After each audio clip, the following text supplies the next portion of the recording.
is Joe Manchin, the senator from West Virginia, is he a racist? I can't comment on that. Okay, what about Mark Kelly from Arizona? Similarly, cannot comment on that. Maggie Hessen, Also Senator cannot comment. New Hampshire? Okay, can't comment on their being a racist or not. How about Senator Raphael Warnock from Georgia? Similarly, I'm not familiar. Okay, how about Catherine Cortez Masto from Nevada? Likewise, Mr. Rowe. Okay, can't comment on whether they're racist or not. I don't have an opinion as to the matter. Okay, because you called me a racist. And you called me a racist because I said that Title 42 should be enforced. Something, by the way, that this administration did to the tune of over 1 million people. Believe it's about 2.5 million people, actually. Right. So this administration is racist?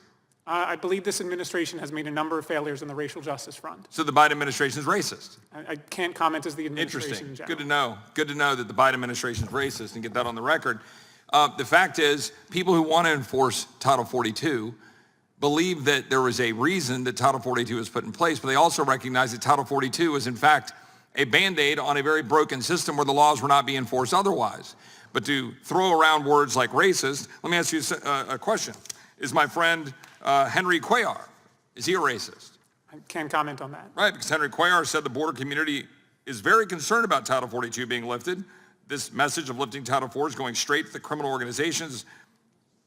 He stood up and said that Title 42 should be enforced. The administration stood up. The senators I just listed said that Title 42 should have stayed in place. Now, my personal view is that Title 42 wasn't the thing that needed to stay in place, that what ought to be in place is an actual border security that secures the border. Mr. Wolf, in your position at the head of the Department of Homeland Security, notwithstanding what my colleagues want to throw around with the ad hominem attacks, you were in fact charged with securing the homeland, right? That was actually your task, Yes. Securing the homeland at the Department of Homeland Security? That's correct. Right. And did you do that? Yes. Right. And is the current administration securing the homeland? No. No. In any measure, in any way, shape, or form, is the current Secretary of Homeland Security carrying out his duty faithfully under the Constitution to secure the homeland of the United States? He is not. As I've outlined in my written testimony and oral testimony, there's numerous instances where he is not faithfully executing the law. I thank you, Secretary Wolf.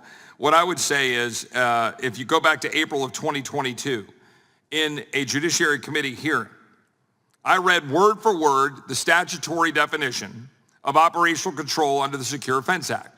I read it sitting right over here. There was a chart. And I put up the chart, I put up the text, and the text says, operational control means the prevention of all unlawful entries into the United States, including entries by terrorists, other unlawful aliens, instruments of terrorism, narcotics, and other contraband. I asked Secretary Mayorkas, do you have operational control? And his response was, I do. And Congressman, I think the Secretary of Homeland Security would have said the same thing in 2020 and 2019.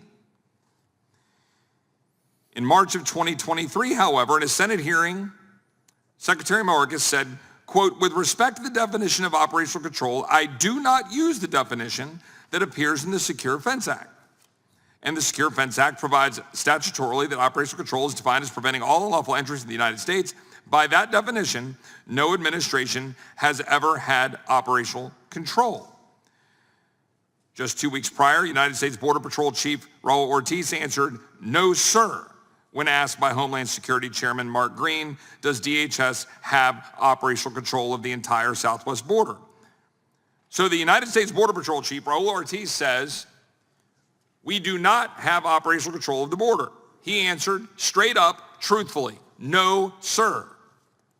Why was it that the Secretary of Homeland Security, when I asked him that question, he said, yes, we have operational control. He said, I do, to be more precise. But then in the Senate, he comes back and says, oh, but no, I'm sorry, if you use that definition, you know, the one in the statute, no one has ever had operational control.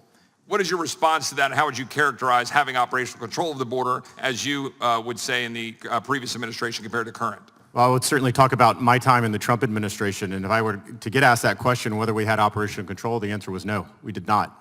Neither was the border secure, and I think words matter here. Those are very definitive statements. I always talked about how we were making the border more secure, or it was the most secure in our lifetime. But to say that you have complete operational control, to say that the border is closed, to say that it is secure, you're hiding the ball from the American people. You're not being transparent.